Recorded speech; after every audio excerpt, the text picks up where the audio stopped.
Audio Jungle.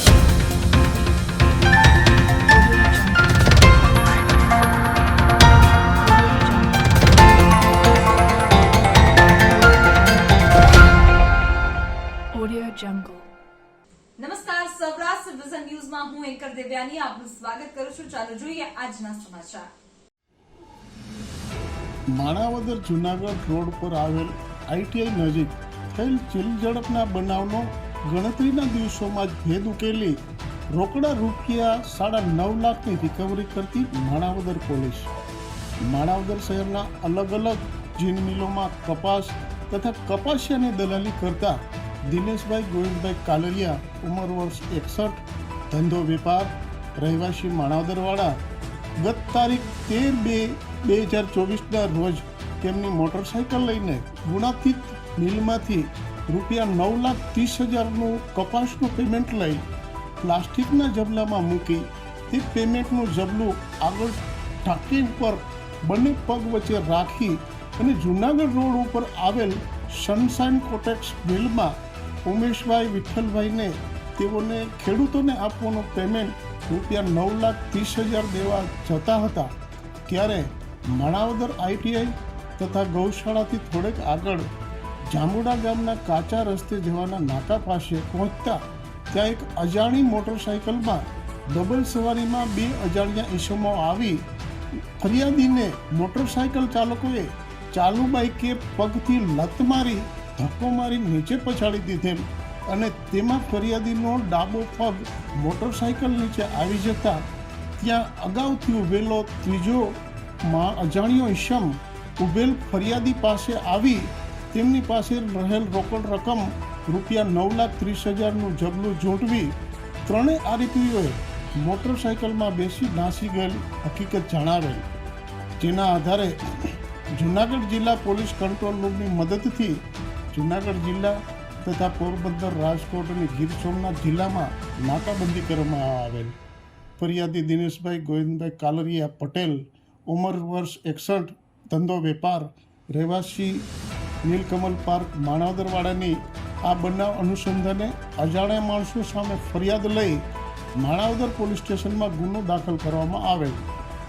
જે અંગે નાયબ પોલીસ મહાનિરીક્ષક નિલેશ ઝાંઝડિયા સાહેબ તથા પોલીસ અધિક્ષક હર્ષદ મહેતા સાહેબ તથા નાયબ પોલીસ અધિક્ષક બીસી ઠાકર સાહેબ કેશોદ વિભાગ તથા ઇન્ચાર્જ નાયબ પોલીસ અધિક્ષક વીડી કોડિયાતર સાહેબ કેશોદ વિભાગના માર્ગદર્શન હેઠળ સદરુ ગંભીર ગુનામાં સંડોવાયેલ આરોપીઓની શોધ કાઢવા અને ગુનો ડિટેક્ટ કરવા સૂચના કરેલ હોય તે અનુસંધાને police sub inspector Shri Y Barot તથા વિજિલન્સ સ્ટાફના હેડ કોન્સ્ટેબલ રમેશભાઈ ગલ તથા હેડ કોન્સ્ટેબલ જીણાભાઈ ગરેજા તથા હેડ કોન્સ્ટેબલ ગોવિંદભાઈ બારડ તથા પોલીસ કોન્સ્ટેબલ દેવાનંદભાઈ મારુ તથા લોકરક્ષક વિક્રમ કડછા તેમજ પોલીસ કોન્સ્ટેબલ ચાપરાજભાઈ સિંધવ વગેરેઓ સતત પ્રયત્નશીલ હોય જે અનુસંધાને ફરિયાદીની ફરિયાદમાં જણાવેલ વિગતો ફરિયાદીને બનાવની જાણ કરતાં જ જિલ્લા એલસીબી એસઓજી ડિવિઝન હેઠળ આવેલ પોલીસ સ્ટેશનના સ્ટાફના માણસો દ્વારા ગુનાવાળી જગ્યાની આજુબાજુ તથા આ વિસ્તારમાં આવી એમોવાળા ઈસમોને ચેક કરવા સઘન પ્રયાસો હાથ ધરવામાં આવેલ તેમજ એફએસએલ ડોગ સ્ક્વોડની મદદ મેળવવામાં આવેલ, પરંતુ કોઈ ફળદાયક હકીકત મળવામાં ન હોય અને તપાસ દરમિયાન ફરિયાદીએ પોતાની ફરિયાદમાં જણાવેલ બનાવ બાબતે ફરિયાદી પાસે પહેલાં પહોંચેલ ઈસમો તથા શાહેદોની પૂછપરછ કરવામાં આવેલ. જે પૂછપરછમાં ફરિયાદીએ પોતાની ફરિયાદમાં જણાવેલ હકીકત મુજબ વિરોધાભાસ જણાતો હોય અને ટેકનિકલ સર્વેલન્સનો ઉપયોગ કરી સીસીટીવી ફૂટેજ ભેગા કરી તપાસતા તેમજ હ્યુમન ઇન્ટેલિજન્સ મારફતે માહિતી મેળવી સઘન તપાસ કરતા ફરિયાદીની ફરિયાદને સમર્થન મળતું ન હોય અને ફરિયાદી દિનેશભાઈને મિત્રી રોડ ઉપર આવેલ ગુણાતીત મિલથી સનલાઇટ મિલમાં જુનાગઢ રોડ ઉપર જવા માટે પોતે જણાવેલ રસ્તો તેમના ઘર પાસેથી નીકળતો હોય અને તેઓએ ફરિયાદમાં જણાવેલ રસ્તા સિવાય અન્ય શંકાસ્પદ રસ્તાઓ પર ગયેલ હોવાનું સીસીટીવી ફૂટેજ તપાસતા તેમની હાજરી મિતલી દરવાજાવાળા રોડ ઉપર જણાઈ આવેલ હોય, જેથી આ પેમેન્ટ દેવા જવા સારું રસ્તો પસંદ કરેલ તેમાં શંકા ઉપજતી હોય, જેથી ફરિયાદી દિનેશભાઈને સાથે રાખી 2 પંચો રૂબરૂ વિડીયોગ્રાફી સાથે રિકન્સ્ટ્રક્શન પંચનામું કરવામાં આવેલ અને આ પંચનામા વખતે ફરિયાદી પોતે તેમના ઘર પાસેથી નીકળેલ હોવાનું ફરિયાદીએ પંચો રૂબરૂ જણાવેલ. તેમજ આ પેમેન્ટ લઈ ફરિયાદીના ઘર નજીક આવેલ આરકે પુલવાડી અને બહારપરા ચોકમાં શેરડી લેવા આવેલ. બાદમાં ત્યાં શેરડી ન હોય જેથી ત્યાંથી વળી અને આરકે પુલ થઈ તેમના ઘર પાસેથી નીકળી માણાવદર જૂનાગઢ રોડ ઉપર ઉમિયા મોટર્સ સામે નીકળેલ અને બાદમાં ત્યાંથી બનાવના સ્થળે પહોંચેલ હોવાની હકીકત રિકન્સ્ટ્રક્શન પંચનામા વખતે જણાવેલ. તેમજ ફરિયાદમાં સાયકલવાળા બાપાએ તેઓને ઊભા કરેલ હોવાનું જણાવેલ, જે અંગે સીસીટીવી ફૂટેજ તપાસી સાયકલવાળા બાપાને શોધી તેઓની પૂછપરછ કરતા સાહેબ બનાવવાળી જગ્યાએથી નીકળેલ હતા ત્યારે ત્યાં 3-4 જણા ઊભેલ હતા. તેમજ તેઓએ કોઈને ઊભા કરેલ ન હતા, કોઈની સાથે વાત કરેલ ન હતી વગેરે મતલબની હકીકત મળતા જે ફરિયાદીની વાતને સમર્થન ન મળતા વિરોધાભાસી ફલિત થતા તેમજ કહેવાતી બનાવવાળી જગ્યાએથી માણાવદર બાજુ મારુતિ રેસ્ટોરન્ટ અને સીએનજી પંપના સીસી ફૂટેજ ચેક કરતા તેમની પાછળ થોડી જ સેકન્ડોમાં એક ટ્રેક્ટરવાળા નીકળેલ, જેની હ્યુમન સોર્સિસ મારફતે તપાસ કરી શોધી કાઢી તેમની પૂછપરછ કરતા આવો કોઈ બનાવ બનતા જોયેલ ન હોવાનું જણાવેલ હોય. તેમજ જે સ્થળેથી નીકળેલ છે તે તમામ રસ્તાના સીસીટીવી ફૂટેજ ચેક કરતા પૈસાની કોઈ કાળા કલરની થેલી તેમની મોટરસાઇકલની આગળના ભાગે કે પેટ્રોલની ટાંકી પર કે સ્ટેરિંગ પર કોઈ જગ્યાએ હોવાનું ફલિત થતું ન હોય, જેથી તેમની ઉપર શંકા પ્રબળ બનેલ. જે શંકા આધારે ફરિયાદીની પ્રયુક્તિથી સઘન પૂછપરછ કરતા ફરિયાદી દિનેશભાઈ કાલરિયા ભાંગી પડેલ અને પોતે વાયદા બજારમાં નુકસાની આવતા પોતાની માલિકીની 10-12 વીઘા ખેતીની જમીન તથા માણાવદર પટેલ ચોકમાં આવેલ મકાન વેચાઈ ગયેલ હોય અને હાલમાં પોતાને વાપરવાના પૈસા પણ ન હોય અને પોતાની ઉપર વંથલી ડિસ્ટ્રિક્ટ કોર્ટમાં કેસ ચાલતો હોય, જે કેસમાં આગામી સમયમાં ચુકાદો તેમની વિરુદ્ધમાં આવવાનો હોય અને આશરે ₹15 લાખ જેટલા નાણાં ચૂકવવા અંગેનો ચુકાદો આવે તેમ હોય, જેથી પૈસા કોર્ટમાં જમા કરાવી દેવામાં આવે તો તે કેસમાં જેલમાં ન જવું પડે તે સારું, આ રૂપિયા ભરવા સારું તથા ઘરમાં વાપરવા સારું પોતે ગુણાતીત મિલમાંથી પેમેન્ટ મેળવી અને સનલાઇટ મિલમાં જવા દેવા જતા હતા ત્યારે પોતે પેમેન્ટ લઈને આવે છે તેવો ફોન સાહેબ સંદીપભાઈ રમેશભાઈ કાલરિયાને કરી અને નીકળેલ. બાદમાં મેતડી રોડ ઉપરથી તેમના ઘરે જઈ અને ₹9,30,000 મૂકી આવેલ અને ઘરેથી પોતે આ રૂપિયા સાહેબને કેમ ન દેવા પડે તેવો વિચાર કરતાં પ્લાન બનાવતા માણાવદર બહારપરા ચોકમાં આવી ત્યાંથી ફરીથી તેમના ઘર પાસે જઈ જૂનાગઢ રોડ ઉપર ગૌશાળા તથા ITI નજીક જાંબુડા જવાના કાચા રસ્તા પાસે પોતાનું મોટરસાયકલ ઊભું રાખી અને પ્લાન મુજબ કાચા રસ્તાના નાકા પાસે ધૂળમાં બેસી ગયેલ અને ઊભા થઈ અને મોટરસાયકલ પાસે ઊભી ગયેલ. ત્યારબાદ તેઓના જાણીતા સાહેબ હાર્દિકભાઈ અરવિંદભાઈ સૈજા રહેવાસી માણાદરવાળા નીકળતા હાર્દિકભાઈ સામેથી ફરિયાદી દિનેશભાઈ પાસે ઊભેલ અને દિનેશભાઈને પૂછેલ કે કેમ અહીંયા ઊભા છો, તો તેમણે જવાબ આપેલ કે હું પેમેન્ટ લઈને સનલાઇટમાં જતો હતો ત્યારે જાંબુડા ગામના કાચા રસ્તાના નાકા પાસે પહોંચતા 3 અજાણ્યા ઈસમો તેમની પાસેથી ₹9,30,000નું પેમેન્ટ લઈ કાચા રસ્તે મોટરસાયકલ લઈને જતા રહેલ છે. અને વેપારીઓને વિશ્વાસ આવે, જેથી સાહેબ હાર્દિકભાઈ પાસે અને તે પોતે અન્ય વેપારીઓને ફોન કરાવી અને પોતાની પાસે બોલાવેલ અને વેપારીઓને ફરિયાદી સાથે બનાવ બનેલ છે તેવું ફરિયાદીએ તરકટ રચેલ. ત્યારબાદ તેઓ દવાખાને સારવાર લેવા ગયેલ.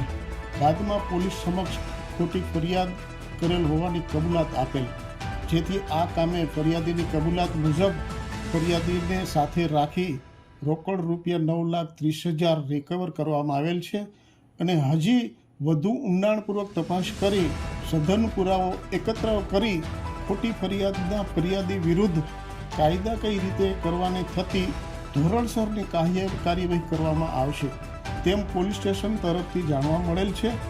આ બોગસ ચીલઝડપના બનાવનો ગણતરીના દિવસોમાં જ ભેદ ઉકેલી રોકડા રૂપિયા 9.5 લાખની રકમ રિકવર કરવાની કામગીરી કરનાર અધિકારી કર્મચારીઓમાં police sub inspector Shri CY Barot સાહેબ, police head constable Rameshbhai Laxmanbhai Gal, police head constable Govindbhai Narayanbhai Barad, police head constable Jinabhai Devabhai Gareja, police head constable Siddhantbhai Dhirubhai Nimavat, police constable Devanandbhai Dhanathbhai Maru, police constable Vikrambhai Rambhai Kadchha, police constable Chaparajbhai Virbhai Sindhav, police constable Dhumilbhai Sureshbhai Khatariya વગેરે પોલીસ સ્ટાફે સાથે રહી આ કામગીરી કરેલ છે. Report Bhimbhai Gareja, reporter Manavadar. Manavadar police સ્ટેશનમાં ગઈ તારીખ 13/2/2024ના રોજ ફરિયાદ દાખલ થયેલી, જેમાં ફરિયાદી દિનેશભાઈ ગોવિંદભાઈ કાલરિયા તેમણે જે હકીકત જણાવેલી કે પોતે છે એ એમના જે પેમેન્ટ આવેલું કપાસનું તે ગુણાતીત મિલમાંથી લઈ અને સનલાઇટ કોટેક્સ મિલના આપવા જતા હતા. એ સમય દરમિયાન છે એ રસ્તામાં 3 શખ્સોએ તેમને છે ચીલ ઝડપ કરેલી, રૂપિયા લઈને જતા રહેલા. તો આ 9,30,000 રૂપિયાની છે એ IPCની કલમ 379 એ મુજબ છે માણાવદર પોલીસ સ્ટેશનમાં ફરિયાદ દાખલ થયેલી. ત્યારબાદ માણાવદર PSI શ્રી ચેતક બારોટ અને તેમની ટીમ દ્વારા છે CCTV કેમેરા આ ઉપરાંત હ્યુમન સોર્સિસથી તપાસ કરવામાં આવતા ફરિયાદીએ જે રસ્તો ફરિયાદમાં બતાવેલો અને તેમનું પંચોની હાજરી અને વિડીયોગ્રાફી સાથે રિકન્સ્ટ્રક્શન પંચનામું કરવામાં આવતા આ જે એમાં વિસંગતતા જણાવેલી. આ ઉપરાંત તેમને જે સાહેદો ફરિયાદમાં જણાવેલા તેમની પણ યુક્તિ પ્રયુક્તિથી પૂછપરછ કરતાં આ બનાવને સમર્થન મળેલ નહીં. તો તેના આધારે છે એ ફરિયાદીને વધુ યુક્તિ પ્રયુક્તિથી પૂછપરછ કરતાં ફરિયાદી અંતે છે ભાંગી પડેલ અને તેને હકીકત જણાવેલી કે વંથલી કોર્ટમાં એક ચુકાદો આવવાનો હોય જેમાં તેને 15 લાખ રૂપિયા જેવી રકમ છે એ થવાની શક્યતા હતી. તો તેનાથી ગભરાય અને આ જે રૂપિયા જે મિલનું પેમેન્ટ હતું 9,30,000 એ આપવું ના પડે એટલા માટે પ્લાન બનાવેલો અને આ જે રકમ છે પોતાના ઘરે મૂકી અને ફરી છે એ આ જાંબુડા નાકાનો જે કાચો રસ્તો છે ત્યાં આવીને ઊભો રહી ગયેલો અને આ પોલીસને આવી જાણ કરેલી. આ જે ફરિયાદ અને તપાસ દરમિયાન છે ફરિયાદી એકલા જ હતા. આ જે તપાસ કરવામાં આવેલી છે તેમાં ફરિયાદી એકલા જ હોય, અન્ય કોઈ વ્યક્તિ આમાં સંડોવાયેલ નથી. પરંતુ ફરિયાદી અગાઉ પણ વાયદા બજારમાં છે એ તેમના નુકસાન જતાં પોતાનું ઘર અને 8 થી 10 વીઘા જમીન વેચાઈ ગયેલી હોય. એટલે આ જે છેલ્લે જે વંથલી કોર્ટનો જે ચુકાદો છે તેમાં 15 લાખ જેવી રકમ ના ભરવી પડે તેના માટે છે તેમને આખો આ પ્લાન બનાવેલો. સાહેબ 7 દિવસ સુધી પોલીસે શું કર્યું? પોલીસ દ્વારા ખૂબ ઊંડાણપૂર્વક આ કેસમાં તપાસ કરવામાં આવેલી. સૌપ્રથમ તો ફરિયાદીએ જે હકીકત જણાવેલી તેના આધારે છે જેટલા સાહેદો હતા તેમની વિગતવાર તપાસ કરેલી. ત્યારબાદ CCTV જે બનાવ જાંબુડા નાકાનો જે કાચો રસ્તો છે આ ઉપરાંત મીતડી દરવાજાનો જે રસ્તો છે એ તમામ CCTV કેમેરા, પેટ્રોલ પંપ આ ઉપરાંત રેસ્ટોરન્ટ અને અન્ય પ્રાઇવેટ માલિકીના જે CCTV કેમેરા છે તે ચેક કરવામાં આવેલા. ફરિયાદીએ જે રૂટ બતાવેલો તે બાબતે પણ તપાસ કરવામાં આવેલી. ત્યારબાદ ફરિયાદીની વિગતવાર પૂછપરછ કરતાં એમાં જે વિસંગતતા આવેલી, એમાં જે અલગ અલગ હકીકત સામે આવતા ફરિયાદીને વિશ્વાસમાં લઈ અને યુક્તિ પ્રયુક્તિથી પૂછપરછ કરેલી. અન્ય સાહેદો જે સાયકલવાળાની જે વાત હોય અથવા તો જે સૌપ્રથમ આ ફરિયાદીએ જેને હકીકત જણાવેલી તે સાહેદની વાત હોય તે તમામને વિશ્વાસમાં લઈ અને પૂછપરછ કરતાં આ છે સમગ્ર હકીકત સામે આવેલી. સાહેબ આ કોઈ પક્ષ સાથે જોડાયેલ છે, પૂર્વ નગરસેવક છે એવી વાત સામે આવી છે, હાલમાં પણ તેમના હોદ્દાઓ ઘણા છે, શું છે એ માટે? આ જે દિનેશભાઈ કાલરિયા છે તે માણાવદરના પૂર્વ નગરપાલિકાના પ્રમુખ છે અને તેમનો જે મંથલી કોર્ટમાં જે મેટર પેન્ડિંગ છે તે પણ નગરપાલિકાને લઈને છે અને તેમાં છે આટલી 15 લાખ જેટલી મોટી રકમ ભરવાની થતી હોય તો તેના લીધે છે એ હાલ એવું જણાવી રહેલા છે. તો આ બાબતે પણ માણાવદર પીએસઆઈ શ્રી અને તેમની ટીમ છે એ વધુ પુરાવા મેળવી રહી છે અને તેમના વિરુદ્ધ છે એ ફાઇનલ ભરવામાં આવશે. આ ઉપરાંત ખોટી ફરિયાદ આપી અને જે પોલીસની ટીમ છે તેમને આ બાબતમાં જે સમયની બરબાદી થઈ છે તે બાબતે એમના વિરુદ્ધ પણ કાયદેસરની કાર્યવાહી કરવામાં અગાઉ આ વ્યક્તિએ કોઈ એવું તરખટ કરેલું ખરું છે? ના, હજુ એવી કોઈ વિગત ધ્યાને આવેલ નથી. જે ગુનો દાખલ કરવામાં આવેલો છે તે તો જે 9,30,000 રૂપિયાની જે હકીકત જણાવેલી એ બાબત આઈપીસીની કલમ 379 અને 114 મુજબ થયેલો. ઉપરાંત હવે જે ફરિયાદ છે એ એમની વિગતવાર પુરાવા મેળવી અને કાયદેસરની કાર્યવાહી તેમના વિરુદ્ધ કરવામાં આવશે. જીવનને સારું અને ભવ્ય જીવવા માટે ફક્ત રૂપિયાની જરૂર નથી. જો તમારી અંદર કલા અને કૌશલ્ય હશે તો તમે બધું જ મળી જશે. આવા સદવિચાર સાથે બધા સ્વસ્થ રહો, સુરક્ષિત રહો. તેમજ તમારા શહેરના સમાચારો તથા તમારા બિઝનેસની જાહેરાત આ ન્યૂઝ ચેનલ પર મૂકવા માટે સ્ક્રીન પર બતાવેલ નંબર પર સંપર્ક કરી શકો છો. તેમજ આ ચેનલને લાઈક કરો, શેર કરો અને સબસ્ક્રાઇબ કરવાનું ભૂલશો નહીં, જેથી નવા સમાચારો તમારા સુધી ઝડપથી પહોંચી શકે. હવે સમય થયો છે વિદાયનો. નવા સમાચારો સાથે ફરી મળીશું. નમસ્કાર.